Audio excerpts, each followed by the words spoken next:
3, saya Rosi Tagalog. Saya Pandai Marbun. Saya Agus juga. Di sini kami akan menjelaskan tentang golongan 3A.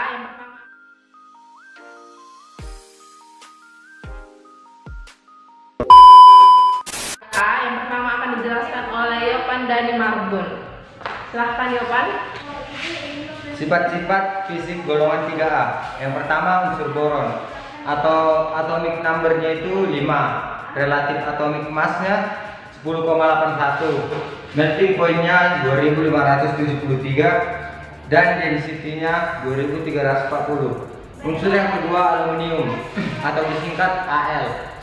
Atomic numbernya itu 13, relatif atomic massnya 26,98, melting pointnya 933,52 dan density-nya 2698.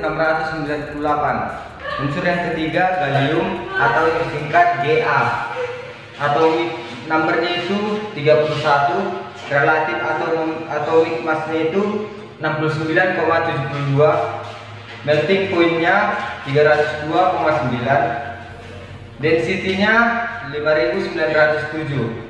Yang keempat itu unsur indium atau disingkat dengan In. Atomic numbernya itu 49, relatif atomic massnya 114,82, melting pointnya 429,32, density-nya 7310. Dan yang terakhir unsur talium atau disingkat dengan Ti.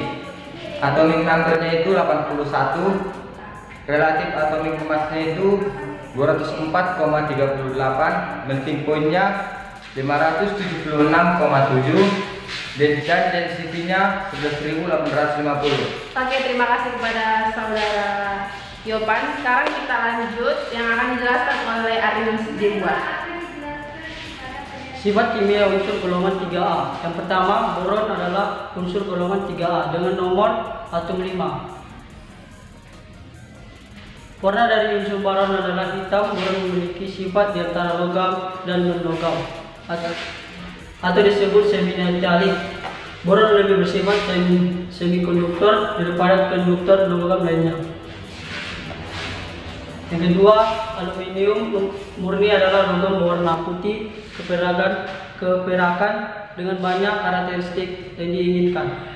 Aluminium bersifat ringan, tidak beracun, non-magnetik dan tidak memercik. Yang ketiga, gallium adalah suatu unsur kimia dalam tabel periodik yang memiliki lambang Ga dan nomor atom 31. Sebuah logam miskin yang jarang dan lembut, gallium merupakan benda padat yang mudah rapuh pada saat suhu rendah, namun mencair lebih lambat di atas suhu kamar dan akan melembur di tangan. Sifat-sifat kimia unsur gallium biasanya adalah hasil dari proses pembuatan aluminium. Yang keempat, indium adalah sebuah unsur post transisi metal yang memiliki bilangan oksidasi +3 sama seperti gallium. Indium tidak bereaksi dengan air, namun ia beroksidasi dengan kuat terhadap unsur halogen, membentuk senyawa indium 3. Yang kelima, thallium adalah salah satu unsur golongan 3A dengan simbol Ti dan mempunyai nomor atom 81. Thallium adalah logam yang lembut dan berwarna kelabu, lunak dan dapat dipotong dengan sebuah pisau. Baik, saya akan menjelaskan mengenai kegunaan golongan 3A. Yang pertama, unsur aluminium itu digunakan untuk membuat barang-barang keperluan rumah tangga, misalnya piring, mangkok, dan sendok. Untuk aluminium dapat dicairkan menjadi lembaran yang tipis yang dipakai untuk pembungkus coklat, rokok, dan sebagainya, dan serta juga kaleng. Kedua itu aluminium oksida. Aluminium oksida di alam itu tercampur dengan oksida besi dalam bentuk hablur yang disebut amaril. Ketiga, senyawa asam borat. Asam borat itu banyak dipakai dalam pabrik kaca dan emas, digunakan untuk mengikat kapur dalam sulit. Keempat itu garam aluminium silikat. Beberapa garam aluminium silikat terdapat dalam tanah liat, dan kita ketahui tanah liat itu berguna juga untuk membuat keramik yang dapat kita gunakan. Dan selanjutnya akan dijelaskan oleh Yopan. Baiklah, saya akan menjelaskan pembuatan golongan 3A. Yang pertama itu unsur aluminium.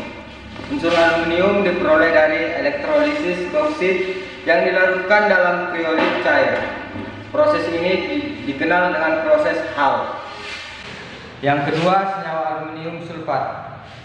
Senyawa aluminium sulfat dibuat dari pemanasan tanah liat murni dengan asam sulfat pekat. Yang ketiga, unsur karbon, unsur boron. Boron dibuat dengan mereduksi boron oksidasi B2O3 dengan B2O3 S plus menjadi 3 MgO I tambah 2B S 3 MgS. Selanjutnya akan dijelaskan oleh Arimus Jembua. Kelimpahan unsur di dalam golongan 3A. Yang pertama, boron. Boron yang mempunyai nomor atom 5 merupakan unsur yang sangat ringan. Boron hampir tidak ditemukan secara bebas di alam. Dalam kata lain, sangat rendah. Boron hanya menyusun sekitar 0,0%. Yang kedua, aluminium. Kelimpahan aluminium terdapat dalam berbagai senyawa seperti batu nikel atau Al2O3, tanah liat Al2CO3T3. Baiklah, setelah presentasi kami selesai, kami menyampaikan sebuah kesimpulan dari apa itu golongan 3A, yang dimana unsur-unsur dari logam utama golongan 3 itu dapat bereaksi dengan udara, air, asam, dan unsur-unsur halogen yang membentuk senyawa. Unsur-unsur dari logam utama golongan 3A di alam tidak ditemukan dalam bentuk unsur, melainkan dalam bentuk senyawa. Sekian dari kami kelompok 3.